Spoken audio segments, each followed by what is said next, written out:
Chapter 8, Section 7 is about special cases and factoring those again. Now we're going to look at perfect square trinomials. Okay, we talked about perfect squares before. Now we're going to have to factor them. Before we were expanding them, and now we're actually factoring them. Okay, let's see. Perfect square trinomials have numbers that are perfect squares on both ends. Okay, for example, x squared and 16 both have perfect squares.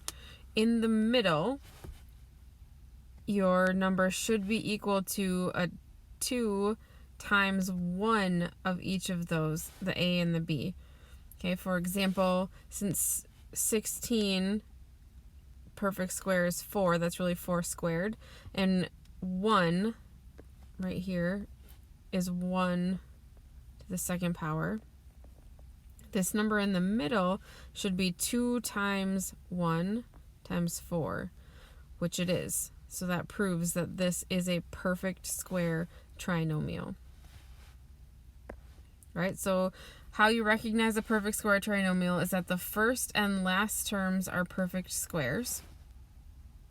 And the middle term is twice the product of one factor from the first and one factor from the last. Okay, so that was that 2 times a times b. Has to meet both those criteria. Okay, so we're going to figure out the factored form, even though they show us, we're going to go through it again, of x squared minus 12x plus 36. Okay, we know that this has perfect squares on both ends, so we're going to write those as a square. All right, so instead of x squared minus 12x plus 36, we have x squared minus 12x plus 6 squared. Okay, if the middle term is equal to 2 times a times b, which in this case is 2 times 1x times 6, and that does give us 12x, then we know that we can just take it and write it as the square of a binomial. Okay, so binomial means I'm only going to need 2 parts. Those 2 parts come from the numbers in the a and the b. So we had an x, we had a 6. Because this is a minus, we need a minus in our square, but we need the x, the 6, subtract it, and it's going to be squared. Now we can prove whether we got this right or wrong if we FOIL this. So if I take x minus 6 and I actually do square it, that means times itself. I'm going to multiply the first, which gives me x squared, outside, which gives me negative 6x, inside, which gives me negative 6x, and last, which gives me positive 36. Then I'll combine my like terms to get a final answer of x squared minus 12x plus 36. And because this is exactly what we started with, we know that this is the correct factored form. All right, so why don't we try that with this first one on the left, and then I'll have you do the one on the right. Okay, I'm looking to see, I do have perfect squares on either end.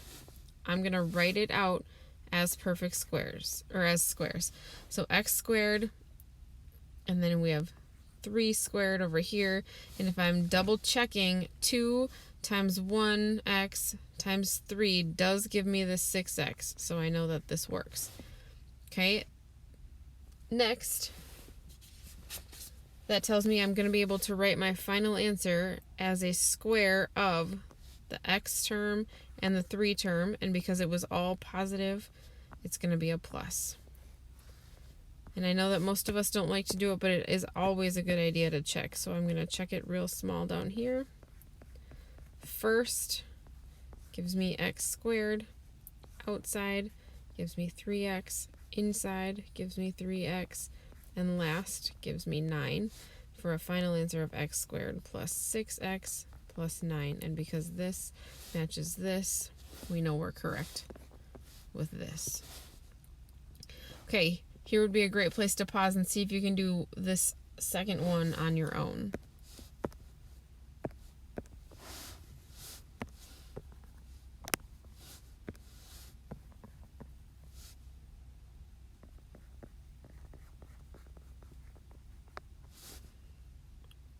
All right. I'm going to double check that 2 times 1x times 7 does give me this 14x. And because of this minus, I know that my binomial is going to have a minus x minus 7 to the second power. Okay, a little bit different on this one because now I actually have a number here in the a's spot, but that is a perfect square as well as this one being a perfect square, so it will still work. When I write it out as squares this time, however, I'm going to have to find the square root of 64. So I know that I have 8x to the second power, and 49's square root is 7, so I have 7 to the second power. I'm going to double check to make sure that if I do 2 times 8 times 7, I actually do get 112, so I know I get to use that. And my final answer is going to include the 8x plus 7 to the second power. Okay, when you may use this is when working with computers, because digital images are composed of thousands of tiny pixels that are rendered as squares like this one shown below. Suppose the area of a pixel is 4x squared plus 20x plus 25. What is the length of one side? So I'm really just factoring this to find out what I multiplied together to get this 4x squared plus 20x plus 25. Now, this is slightly different because I have this number out front again, kind of like the last one, I suppose. And this one is also a perfect square. So when I rewrite it, I'm going to have to write it as 2x squared plus 20x plus 5 squared. Okay. Now we're going to double check 2 times 2 times 5 does give me 20x. So all I have to do for my final answer is write out the 2x plus 5 and square it. And that should give me what the length of one side of my pixel would be. All right, try this one. You're making a square patio. The area of the patio is 16m squared minus 72m plus 81. You just need to find the length of one side, which means which numbers, what are we using to multiply by itself since it's a square. I'll give you just a couple seconds, pause it here, and then come back and see if your answer matches mine.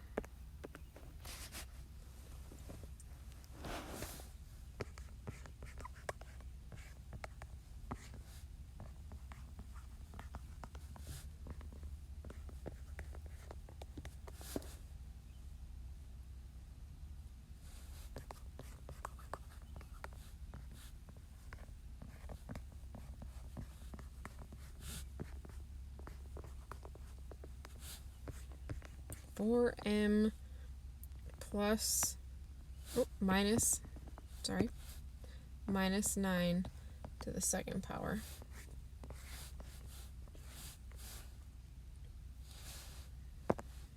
Okay, the next special circumstance or special case is when you're factoring a difference of two squares. Remember that difference just means subtraction.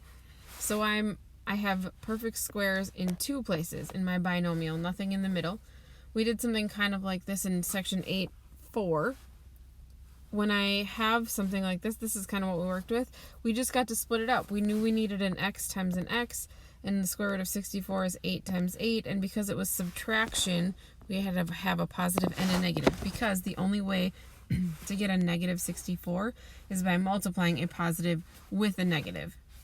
All right, so if we have something bigger, like this 25x squared minus 36, we're going to need to take the square of that, which is 5x for both, and the square of 36, which is 6. And then because of the minus, we needed the positive and the negative. All right, so the factored form of v to the second minus 100, we have perfect square here, and a minus in the middle. So we know we're going to need two binomials. One's going to have to be a minus, and one's going to have to be a plus. To get v squared, I need a v, and the square root of 100 is 10. So our final answer is v minus 10 times v plus 10. Okay, same idea over here. I'm going to need two binomials. It's a minus in the middle, so I'll need a minus and a plus. To get s squared, I need s times s, and the square root of 16 is 4. So s minus 4 times s plus 4 will be the factored form of that expression.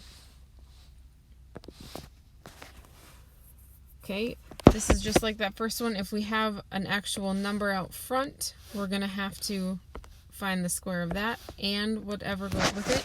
So they break it down into 4x squared minus 9 squared, and because of the minus, we need a minus and a plus, and we're just going to use our squares. So 4x minus 9 and 4x plus 9.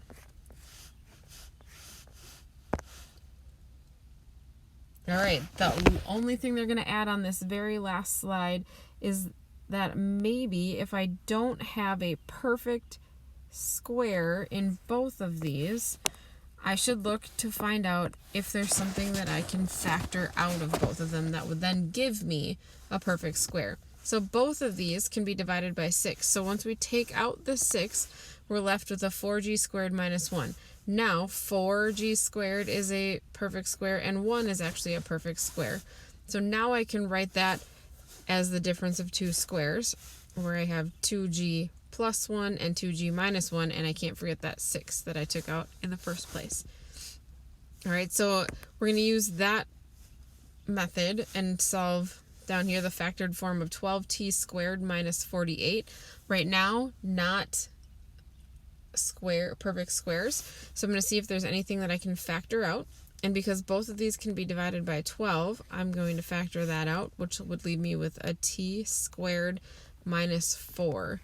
Okay, and now because I know the t squared is a perfect square and 4 is a perfect square, and I have this minus, I know I'm going to need one binomial with a minus, one with a plus.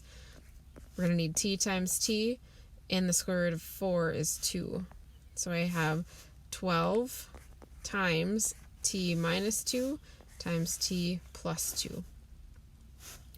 Okay, and last but not least, this letter B. This one has 3 terms, so it's not quite the same as letter A, but I should be able to factor something out of all of them, and they can all be divided by 3, so that's what I'm going to pull out, and that's going to leave me with a 4x squared plus 4x plus 1.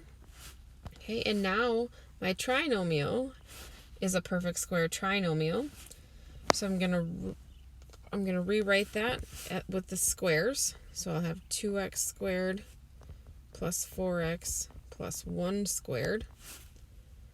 All right, and if I do 2 times 1, I get the 4 in the middle, so I know that I can write it as 3 times 2x plus 1 to the second power.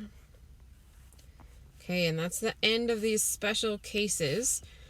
Your homework is on page 514, numbers 9 through 41, odds, number 45, and then the lesson.